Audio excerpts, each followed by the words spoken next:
She attempted to trade her virginity for food, until the rancher whispered, "Gold isn't what we need, you are." The sun had not shown mercy for months. Every morning it rose bright and cruel, burning the land as if it had something to prove. The fields that once held tall golden crops now looked like broken earth. The soil had cracked open in long lines, like deep wrinkles on an old face. Dust moved with the wind, covering everything in a thin brown layer. Even the air felt dry, as if it had forgotten how to carry moisture. In the middle of this struggling farming town lived a young woman named Alara. She was only 20, but her eyes carried the tired look of someone much older. She lived in a small wooden house at the edge of the village. The paint on its walls had faded, and the roof creaked whenever the wind passed over it. It used to be her parents' home. Now it felt too quiet. The previous winter had been cruel in a different way. Illness had spread through the town, and Alara had lost both her mother and father within weeks of each other. The grief had not even settled in her heart before the drought began.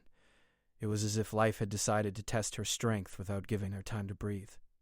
At first she tried to stay hopeful. She planted seeds in the small patch of land behind her house, even though everyone said it was useless. She carried buckets from the nearly empty well, pouring the last drops of water into the dry soil. She whispered small prayers as she worked, asking for just a little rain. But the clouds passed without stopping. The seeds never grew. Her savings disappeared slowly. She used them to buy flour, rice, and a few vegetables from the village store. Each time she handed over coins, she counted what remained.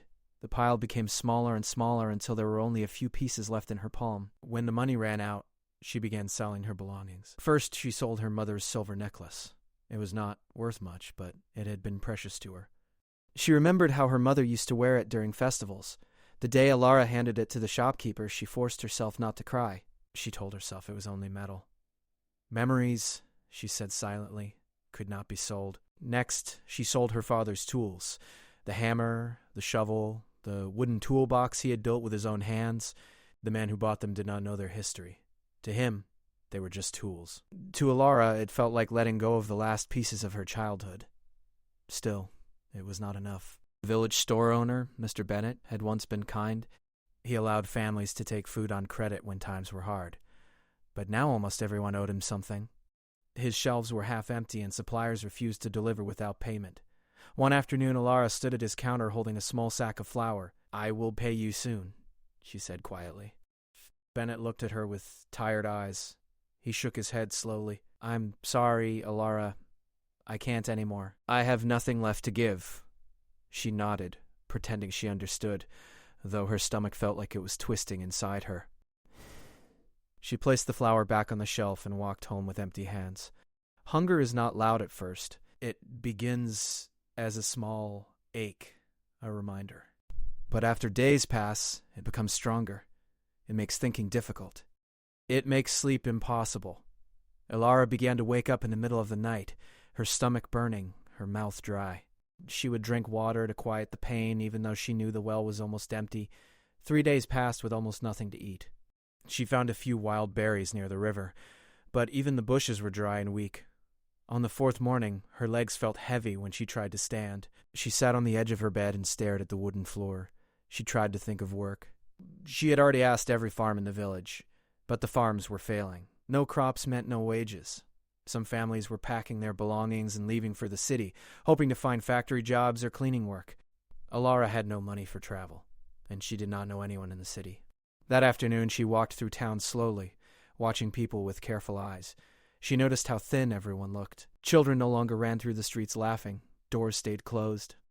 The bakery had shut down weeks ago. Even the church bells sounded softer. Near the well, she overheard 2 women speaking in low voices. "They say the ranch outside town is still doing well," one woman said. "The Hale Ranch?" the other asked. "Yes, they say his cattle are still healthy. He must have water saved somewhere. Did you want to pick me up, or—" She listened carefully. "I heard he pays well," the first woman continued, "for those willing to make arrangements." The second woman made a quiet sound, half surprise, half judgment. "Desperate times?" she muttered. Alara walked away before she could hear more, but the words stayed with her. The Hale Ranch stood on higher ground beyond the village. It was larger than any other property in the area. Thomas Hale, the owner, was known as a serious man who kept mostly to himself. He came to town only when necessary. Some people respected him. Others found him distant. That evening, Alara sat alone in her house, thinking about what she had heard. She hated herself for even considering it. She had always believed she would live with dignity, no matter how hard life became. Her parents had taught her that, but the hunger has a way of changing thoughts. It whispers dangerous ideas and makes them sound reasonable. She tried to push the idea away. She told herself she would find another solution. Maybe rain would come tomorrow, maybe someone would offer work, maybe something unexpected would happen. But as night fell, her stomach tightened again. She felt dizzy when she stood. The room seemed smaller, darker. She looked around at the nearly empty house. There was nothing left to sell, nothing left to trade. Tears filled her eyes, but she wiped them away quickly. Crying would not feed her. Crying would not change anything. Slowly, she stood up and walked to the small mirror hanging by the door. Her reflection startled her. Her cheeks were hollow, her skin pale. She looked fragile, like a shadow of the girl she used to be. "I just need to survive," she whispered to herself. The words felt heavy. She wrapped a thin shawl around her shoulders and stepped outside. The air was cool, but the ground still held the heat of the day. The sky was clear, full of bright stars that offered beauty, but no rain. Each step toward the ranch felt harder than the last. Her heart beat loudly in her chest. She kept telling herself she could turn back at any moment. No one had seen her leave. No one would know. But she did not turn back. The road to the ranch was long and quiet. Crickets chirped in the grass. In the distance, she could see the faint outline of the large barn and the main house. A lantern glowed near the entrance.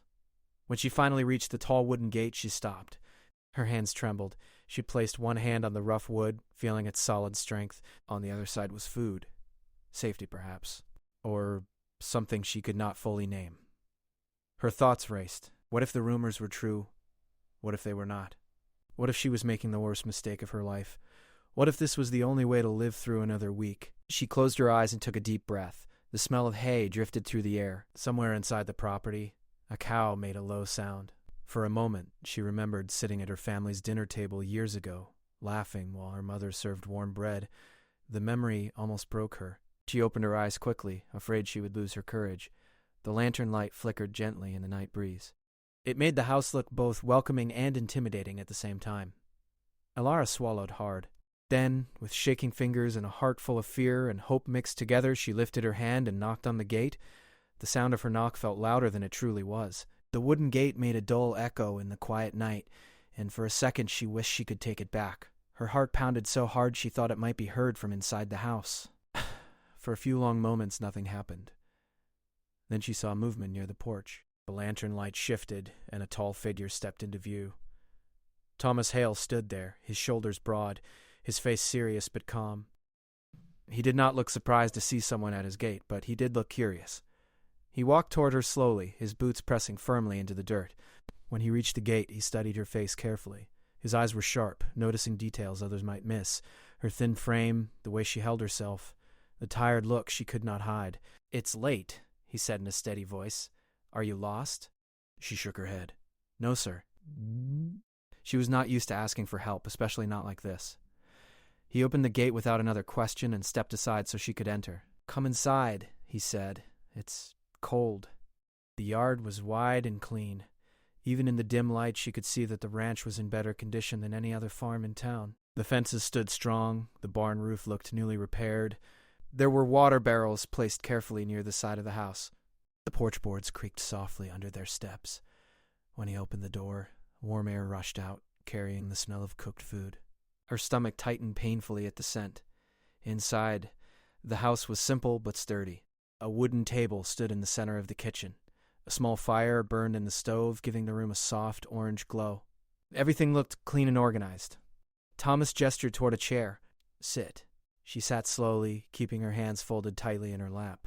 She did not know where to look. The warmth made her feel both comforted and ashamed. She had come here with a purpose, and now that she was inside, the words felt impossible to say. He poured a cup of water and placed it in front of her. She reached for it with trembling fingers and drank quickly. The cool water eased the dryness in her throat, but not the fear in her chest. "You're from the village," he said after a moment. "Yes. I haven't seen you here before." She nodded. "I never had a reason to come." It was not cruel silence, but it was heavy. He waited, giving her time. That made it harder. Finally, she forced herself to speak. I heard you might be able to help." His expression did not change, but his eyes sharpened slightly. Help with what? Her fingers tightened together until her knuckles turned pale. She had practiced the words in her mind during the long walk, but now they felt tangled. With food, she said softly.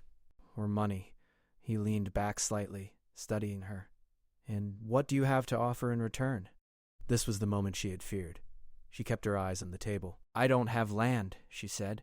Or crops. I sold everything I owned. Her voice trembled, but she continued. But I can give you something else. The air seemed to still. Thomas did not interrupt. He waited. She swallowed hard. I am willing to make a personal arrangement, if that is what you expect.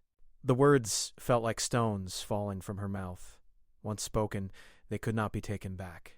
She felt exposed, as if the walls themselves were watching her. There was a long pause. She braced herself for agreement, or for a cold smile. She prepared to accept whatever came next. Survival had become louder than pride. Instead, she heard the scrape of a chair. When she looked up, Thomas had stood and walked to the stove. Without a word, he picked up a pot and ladled thick stew into a bowl. Then he cut a large piece of bread and placed both in front of her. Eat, he said simply. She blinked, confused. Hunger answered before her mind could argue. She stared at the steam rising from the bowl. It smelled of vegetables and herbs. Real food. Warm food. For a second she hesitated, wondering if this was part of some test. But her body could not wait any longer. She picked up the spoon and took a small bite. The taste nearly made her cry. It had been so long since she had eaten something warm and filling. The flavor spread through her mouth, and she closed her eyes briefly. She tried to eat slowly, to keep some dignity, but the hunger pushed her faster. She tore small pieces of bread and dipped them into the stew. Tears slipped down her cheeks without her permission. Thomas did not comment. He sat across from her, watching quietly, his hands resting on the table. When the bowl was empty, she felt warmth spread through her body. Her hands no longer shook as badly. Her mind felt clearer. But clarity also brought embarrassment. She wiped her face quickly. Thank you, she whispered. You haven't answered my question, he said calmly. She froze. You offered something, he continued. But I want to understand why. Her chest tightened again. Because I have nothing else, she said honestly. The store won't give me credit. The crops are gone. No one is hiring. She forced herself to meet his eyes. I cannot survive another week like this. He studied her face carefully as if searching for something beyond her words. What's your name? Elara? She straightened her back, gathering the last of her courage. I am not asking for kindness, she said. I am asking for a fair exchange. The room felt very quiet. He leaned forward slightly. And you believe that is the only value you have? The question caught her off guard. She frowned. It is the only thing left. He shook his head almost immediately, but he did not explain. Instead, he asked another question. Have you ever worked with cattle? She blinked. No. Have you repaired fences? No. Carried water? Cleaned stalls? Driven supply carts? She hesitated. I can learn. For the first time, something shifted in his expression.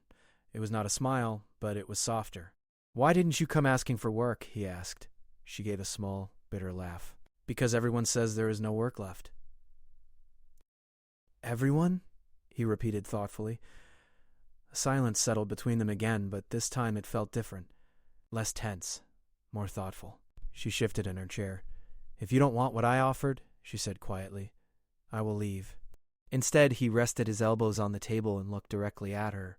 His voice, when he spoke again, was lower and steady. Gold isn't what we need, he said. She frowned slightly, not understanding. He held her gaze. You are. The words hung in the air, confusing and unexpected. Her heart skipped. For a brief second, fear touched her again, but his expression remained calm. We're short on hands, he continued. 2 workers left last month. The drought hasn't spared us either. Keeping this ranch alive takes more than money. It takes people willing to work. She stared at him, unsure she had heard correctly. I don't need what you offered, he said firmly. I need someone strong enough to get up before sunrise. Someone willing to learn. Someone who refuses to give up. Her thoughts raced. You mean work? Yes. The simple word felt almost unreal. He stood and walked to the window, looking out toward the dark fields. This land survives because people fight for it, he said, not because of coins. Not because of pride lost. She felt something inside her chest loosen. just slightly. I can't promise easy days, he added. The work is hard. Your hands will ache. You'll be tired every night, but you'll earn your place here. The word felt different from survive. She looked down at her hands. They were thin and weak now, but they were still hers, still capable. Shelter, he continued. Food. Wages once the next market run succeeds. Her throat tightened again, but this time not from shame. You would really give me work? She asked softly. He turned back toward her. I would give you a chance. The room felt warmer than before. For weeks she had believed she was out of options, that her worth had narrowed to a single desperate choice. Now another path stood before her, difficult, uncertain, but clean. She nodded slowly, afraid that speaking might break the moment. Thomas glanced toward the window where the sky had begun to lighten slightly with the first hint of dawn. In a few hours, he said, if you're ready.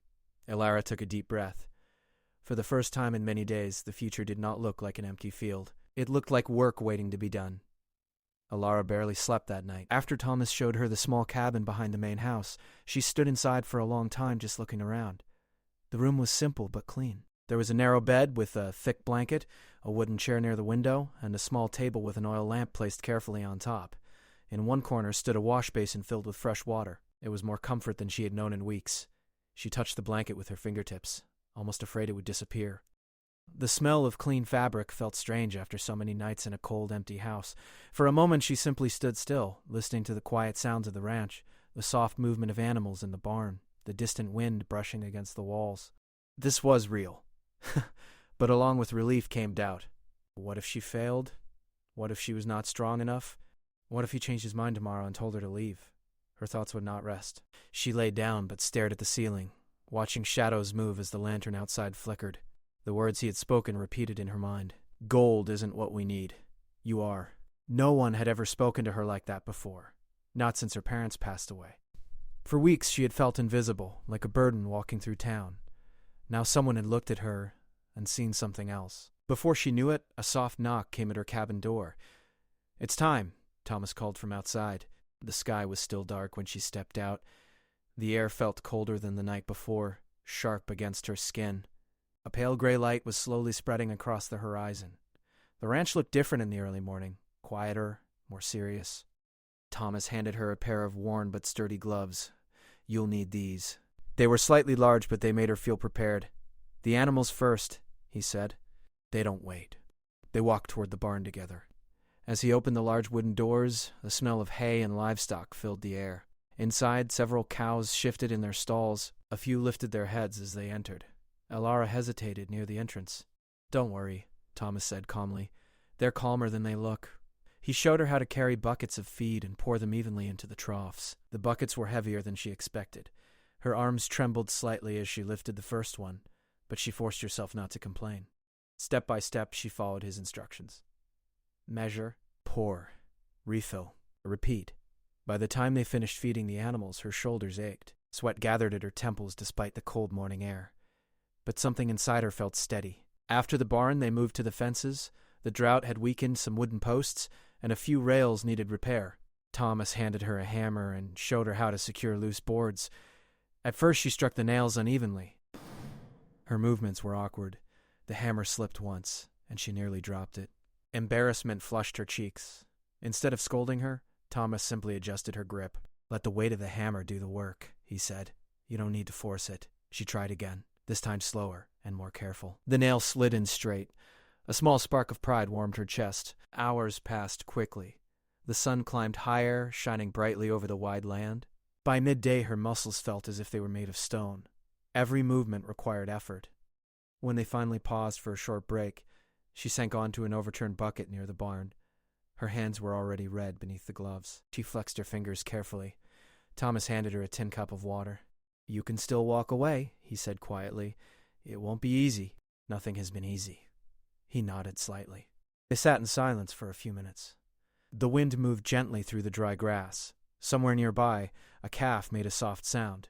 I thought you would send me away, she admitted suddenly. I don't send away people willing to work, he replied. She looked down at the ground. Most people don't see willingness. They see weakness. He studied her for a moment, but did not argue. Instead, he stood. There's more to do. The afternoon was spent hauling water from a deep storage tank hidden behind the barn. Thomas explained that he had prepared before the drought worsened. He had saved water carefully, rationed it strictly, and planned for the worst. "You plan ahead," she said, lifting another bucket. "I try," he answered, "but planning only works if you have hands to carry it out." Again, his words made her think. As the days passed, a rhythm formed. Wake before sunrise, feed the animals, repair what was broken, check the field, clean stalls, prepare for market. Each task pushed her body further than it had been pushed before. Blisters formed on her palms despite the gloves. Her back ached at night. Some evenings she fell asleep before finishing her meal, but slowly her strength returned. Her face gained color. Her steps became firmer. She no longer felt dizzy when standing. With every sunrise, she felt less like the desperate girl who had knocked at the gate and more like someone rebuilding herself. Thomas was not overly talkative, but he taught through action. He showed her how to examine cattle for signs of illness, how to predict the weather change by watching the sky, how to calculate fair prices for livestock. One evening they prepared to take a small group of cattle to the market in town. Alara's heart tightened as they approached the village. She wondered how people would look at her. The market square was quieter than it once had been. Stalls stood half empty. Faces looked tired. A few villagers noticed her beside Thomas. There were whispers at first, curious glances. But as she helped guide the animals into position and spoke confidently to a buyer about their health and weight, something shifted. She stood straight, meeting people's eyes without fear. She was not begging. She was working. By the time they returned to the ranch that evening, she felt a strange mix of exhaustion and pride. "You handled that well," Thomas said simply. Her lips curved into a small smile. "I was afraid." "Fear doesn't disappear," he replied. "You just learned to walk through it?" Weeks turned into a month.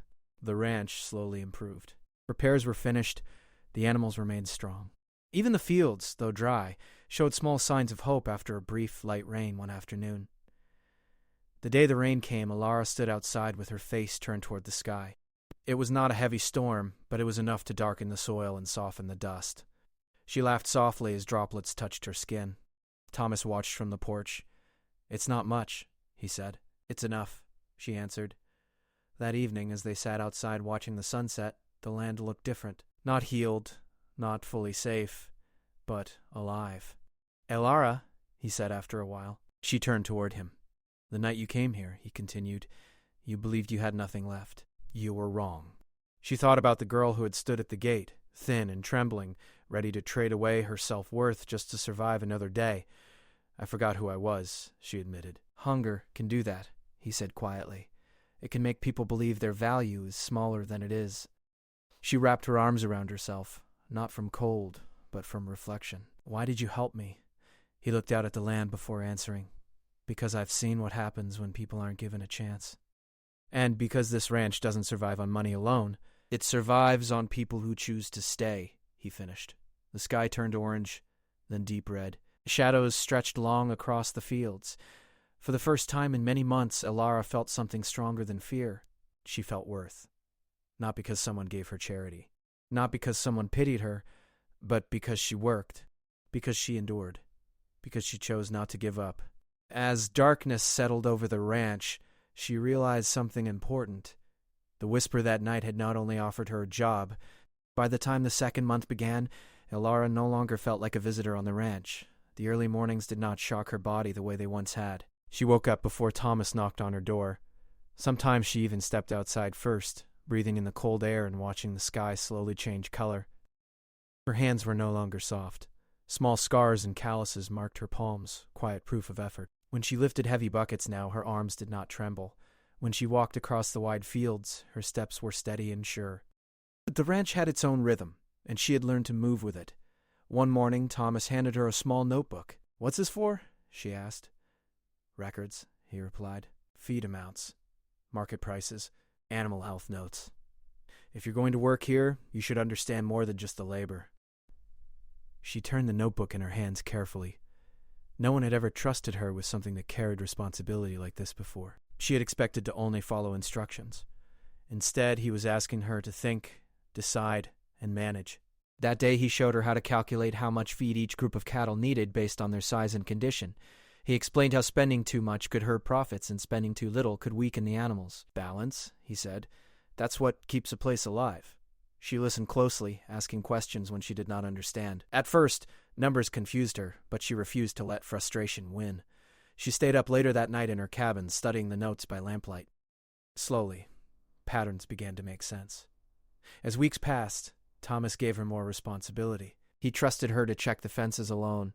He asked her opinion about when to take livestock to market. He even allowed her to speak directly with suppliers when they came by. Each new task built something inside her that had been broken during the drought. Confidence. The village began to notice the changes, too. On market days, people looked at her differently. There were still whispers sometimes, but they were no longer filled with doubt. Instead, there was curiosity, respect even.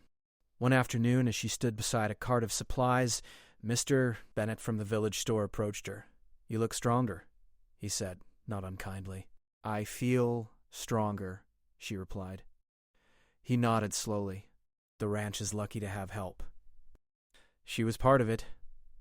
Back at the ranch, challenges continued. A section of fencing collapsed after a strong windstorm. One of the younger calves fell ill and needed careful attention. There were days when the sun felt just as harsh as before, reminding them that the drought had not completely ended.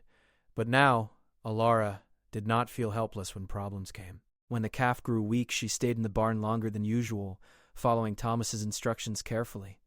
She brought fresh water, cleaned the stall, and monitored its breathing. "I would be so happy," she spoke softly to the animal, remembering how her mother used to speak gently when tending to small injuries at home. After several tense days, the calf slowly regained strength. The small victory filled her with pride far greater than she expected. It was not about the animal alone. It was about proving to herself that she could protect something, nurture something, and see it survive. One evening, after finishing repairs near the barn, she sat on an overturned crate watching the sky darken. Thomas joined her, carrying 2 tin cups of water. "You handled the calf well," he said. "I was afraid it wouldn't make it," she admitted. "So was I." He leaned back slightly. "Running a ranch isn't about pretending you're never afraid. It's about acting anyway."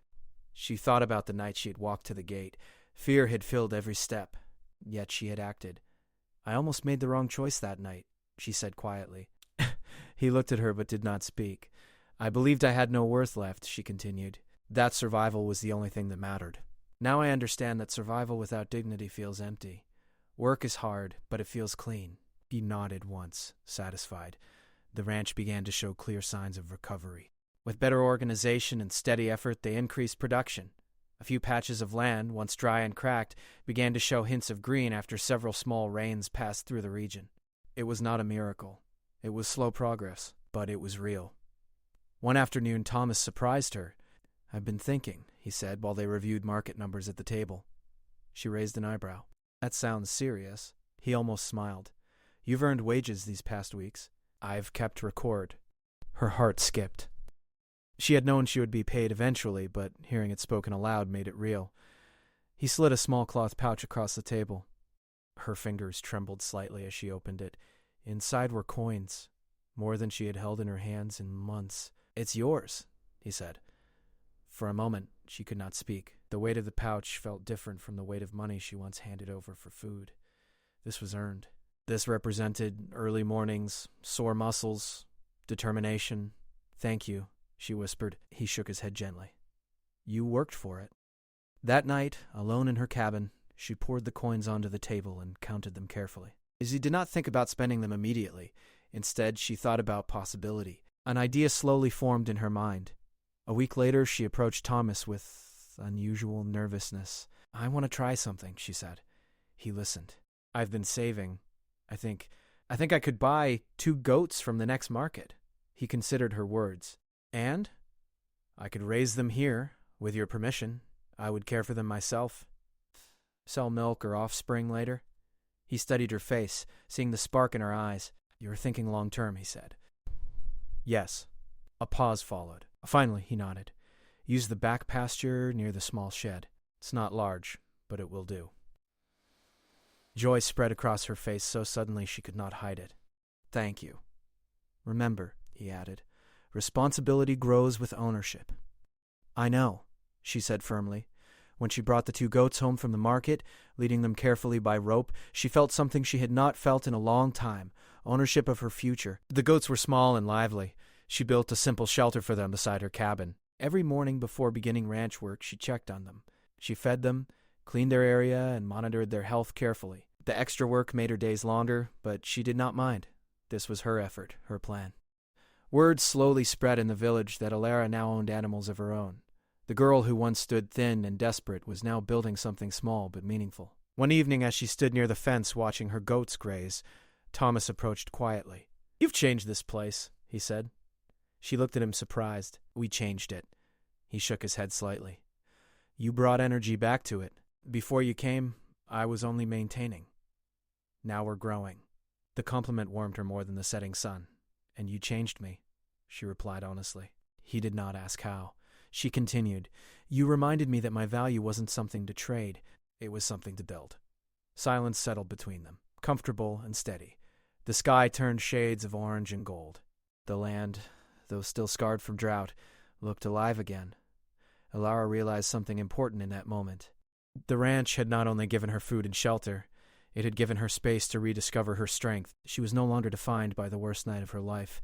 She was defined by the mornings she chose to rise, the fences she repaired, the animals she protected, and the small herd of goats that now represented hope. As darkness gently covered the fields, she felt certain of one thing. She had not just survived, she had rebuilt herself. By the time the third month arrived, the ranch no longer felt like a place Alara had once come to in desperation. It felt like home. The mornings were still early and the work was still hard, but something inside her had fully changed. She no longer woke up with fear sitting in her chest. Instead, she woke up with purpose. The drought had not completely disappeared, but the land was slowly healing. A few steady rains had passed through, not strong enough to flood the fields, but enough to soften the soil. Thin lines of green began pushing through the earth where nothing had grown before. Each small sign of life felt like a promise. Alara's goats were growing healthy and strong. She had learned how to care for them properly, reading about feeding patterns in the notebook Thomas once gave her. She measured portions carefully and made sure they had clean water. When one goat gave birth to a small kid, she felt a joy that surprised her. She stayed awake most of that night, checking on the newborn every hour. When the tiny animal stood for the first time on shaky legs, Alara laughed out loud in the quiet darkness. The sound felt light and free. Thomas noticed the change in her long before she noticed it herself. She walked differently now. She spoke with confidence at the market. When suppliers tried to raise prices unfairly, she negotiated calmly but firmly. One afternoon at the market, a farmer from a nearby town approached her. "You work for Hale, right?" he asked. "Yes," she answered. "He runs a good place." She smiled slightly. "We try." She did not even pause before saying it. Back at the ranch, Thomas began including her in larger decisions. They discussed expanding a section of pasture. They talked about investing in better storage for winter. He asked for her opinion without hesitation. One evening, as they reviewed accounts at the wooden kitchen table, he leaned back and folded his arms. "You've done more than I expected," he admitted. She looked up from the notebook. "I didn't come here to do the minimum." He almost smiled. "No, you didn't." There was a quiet understanding between them now. It was not built on debt or obligation, it was built on shared effort. As the months passed, the village also began to recover. With a few successful harvests and steady livestock sales, families who had once planned to leave decided to stay. The market grew busier again. The bakery reopened with limited supplies. Children's laughter slowly returned to the dusty streets. One afternoon, Alara walked through the village carrying a small basket of goat milk and cheese she had produced herself. She planned to sell a few jars at the market. As she passed her old house at the edge of town, she stopped. The wooden walls still stood, though they looked tired. For a moment, she felt the memory of that terrible night. The hunger, the hopelessness, the feeling that she had nothing left. But instead of pain, she felt gratitude. That house had been the place where she lost everything. The ranch had been the place where she rebuilt. She decided not to let the house rot. Using part of her savings, she repaired the roof and cleaned the inside. She did not move back, but she kept it standing. It became a reminder of where she had started. As winter approached, the ranch prepared carefully. Firewood was stacked high. Animal shelters were reinforced. Supplies were stored properly. This time, preparation did not feel like fear of disaster. It felt like wisdom learned from experience. One cold evening, while they secured the barn doors against strong wind, Thomas paused. "Do you remember the night you came here?" he asked. "I remember every step," she said quietly. "You were ready to give away something you should never have thought was for sale. I believed I had no choice. He looked at her seriously. There is almost always another choice. Sometimes it just requires more courage. She thought about that. If you had turned me away, she said, I don't know where I would be. He met her eyes. You would have survived somehow. Maybe, but I wouldn't have found this. She gestured toward the land, the barn, the animals, the small herd of goats now growing into pasture. The wind blew sharply around them, but she felt steady. As winter settled in, the ranch held strong. Snow fell lightly across the fields, covering them in white. Inside the barn, the animals stayed warm. Inside the cabin, Elara sat by her small stove, writing in the notebook, not just numbers now, but plans. She calculated how many goats she could manage by spring. She thought about expanding her milk production. She even considered teaching other struggling villagers how to care for small livestock if they wanted to try. An idea began forming in her heart. One afternoon, a young traveler arrived at the ranch gate. He looked thin and tired, carrying a small bag over his shoulder. Elara saw him from a distance. For a brief second, she saw herself. She walked toward the gate before Thomas could reach it. The young man looked nervous. I'm looking for work, he said quickly. Any kind. Fear mixed with hope. Desperation mixed with pride. She opened the gate. Come inside, she said gently. She led him to the kitchen and placed a bowl of warm stew in front of him. She remembered exactly how it felt to sit at that table for the first time. Thomas watched quietly from across the room. When the young man finished eating, he began to speak quickly about payment and exchange, clearly worried about being turned away. Elara raised her hand slightly to stop him. We don't need gold, she said softly. The words felt powerful as they left her mouth. We need people willing to work. The young man looked confused at first, then relieved. Thomas gave a small nod of approval. Later that evening, as the sun set behind the snowy fields, Elara stood at the same gate where she had once stood trembling. The sky glowed orange and pink. The ranch looked strong against the fading light. She thought about the journey from hunger to strength, from shame to dignity, from survival to growth. Her life had not become perfect. There were still hard days. There would always be challenges, but she no longer feared them the same way. She understood her worth now. She had learned that value is not something to trade in moments of weakness. It is something to protect, to build, and to invest in. As the last light of the day disappeared, she closed the gate gently and walked back toward the house. This time, she was not a girl searching for rescue. She was part of the reason the ranch stood strong, and she knew that as long as there were hands willing to work and hearts willing to endure, the land and the people on it would continue to rise again.